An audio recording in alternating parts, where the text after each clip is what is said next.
এই শুনছিস জিহাদ, মনে আছে স্কুলে তোরে কত পিটাইতাম লুকায়া লুকায়া? স্কুল? আমি তো বাজারে কাম করতাম রে ভাই, তুই ভুল করতেছিস। তাই নাকি? কিন্তু খাতায় কলমে তোর লেখা পাইছিলাম। একবার আমার খাতা তো নষ্ট করছিলি, মনে নাই?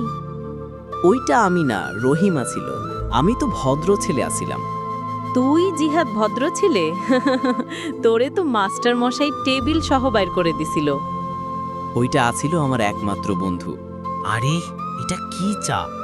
আমারটা তো আদা ছাড়া চাইছিলাম। আরে জিহাদ শোন, এই বয়সে চায়ের স্বাদ না, এখন দরকার মিষ্টি মিষ্টি কিছু কথা। তুই মিষ্টি কথা বলিস? হায় রে দুনিয়া, তোর কথা তো পিঁপড়েও খায় না। এইটা কোনো কথা বললি তুই? আচ্ছা ঠিক আছে, বলছিস ভালো করেছিস, কিন্তু তোরে ছাড়া এই গল্পগুলো বলবো কাকে রে? কষ্ট নিস না রে পাগলি, আমি তো মজা করলাম। দেখ, দেখতে দেখতে বৃদ্ধ হয়ে গেলাম রে। আর হ্যাঁ, বন্ধুত্ব বুড়ায় না রে ভাই, শুধু মুখের চামড়া